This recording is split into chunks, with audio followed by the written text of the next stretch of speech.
Matapang na hinarap ng asawa ni Nico Natividad na si Shelo Eusebio ang mga batikos panghusga ng publiko matapos kumalat ang kontrobersyang kinasasangkutan ng kanyang asawa.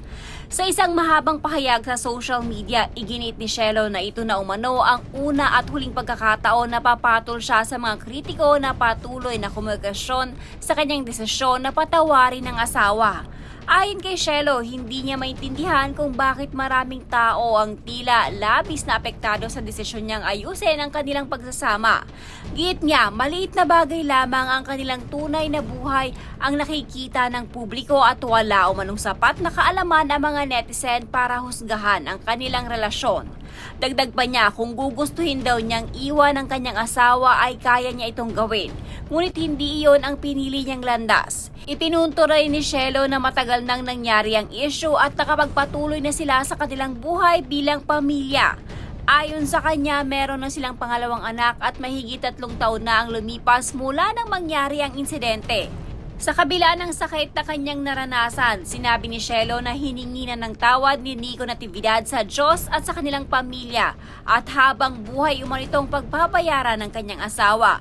Ngunit para kay Shelo, hindi ibig sabihin nito na kailangan ng manatiling miserable ang kanyang mister. Anya, pinili niyang samahan ang asawa sa pagbangon at pagharap sa kanilang pagkakamali bilang mag-asawa. Nilinaw din ni Shelo na hindi niya kinukonsinte o binabaliwala ang nagawang pagkakamali, ngunit hindi na raw kailangang malaman ng publiko ang lahat ng kanilang pinagdadaanan. Hiniling din niya sa netizen na tigilan na ang patuloy na pagpapakalat at patunood ng kontrobersyang kinasasangkutan ng kanyang asawa. Ayon sa kanya, kung tunay na nadidiri ang mga tao sa nangyari, dapat ay tigil na rin ang panonood at pagpapalaganap nito.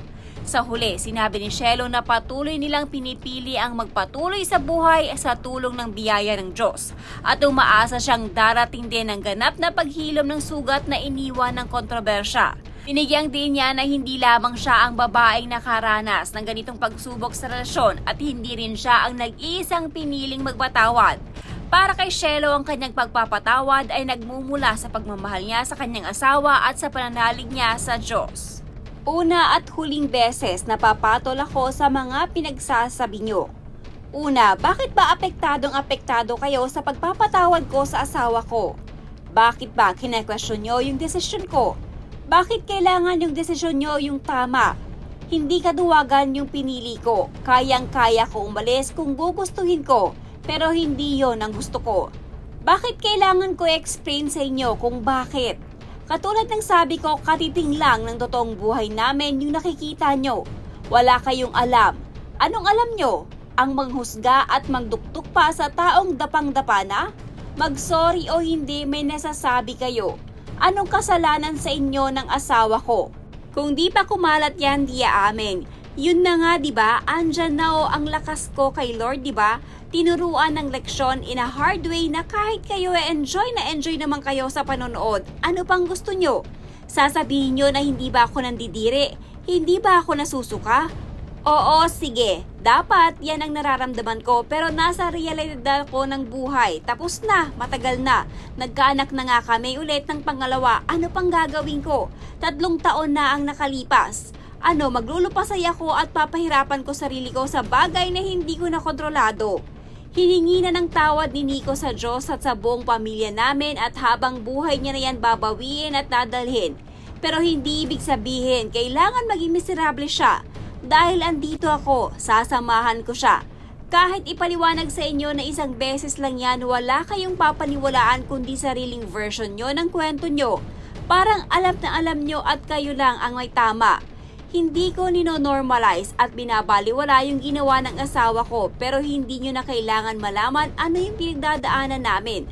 Lahat ng nararamdaman at gusto nyong sabihin na sabi ko na yan. Narealize ko na yan. Naisigaw ko na yan with matching pagbasag-basag ng picture frame. Kung pinili naming ayusin, ano bang problema nun sa inyo?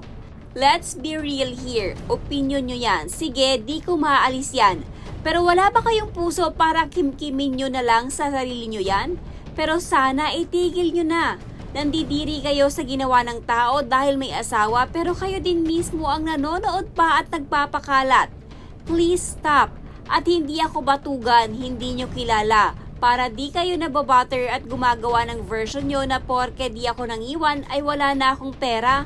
O sige, bumili na lang kayo ng produkto namin sa magkapera pa ako.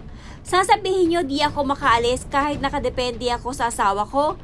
Baka other way around, asawa ko ang nakadepende sa akin, hindi lahat tungkol sa pera.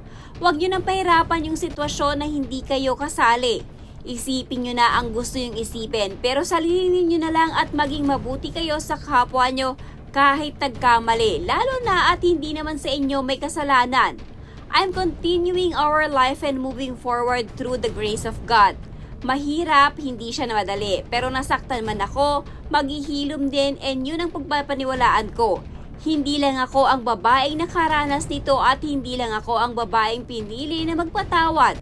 Ang mahalaga sa akin yung forgiveness na binibigay ko sa asawa ko ay dahil sa pagmamahal ko at pagmamahal ng Diyos sa buhay ko. Sasabihin nyo, nadamay na naman si Lord. Ganun talaga, sino dapat idamay ko? Kayo ba? Ang sarap makabasa ng ganito, pakiramdam ko na ilabas ko na rin yung salita na hindi ko mailabas noon. Salute sa ating mga nagpatawad at magpapatawad pa rin. Tama yung salitang bakit kailangan ko mag-explain sa inyo, kayo ang makagsama sa loob ng bahay. Tumpak na tumpak talaga sa akin ito. Salamat Shelo dahil sa'yo parang nagkaboses rin ako.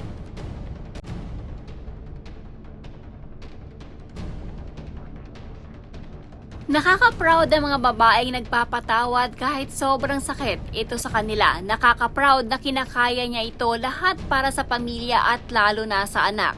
Madaming blessings ibibigay sa iyo si Lord. Pakatatag lang sa hamon ng buhay sa mga pagsubok na binigay ni Lord.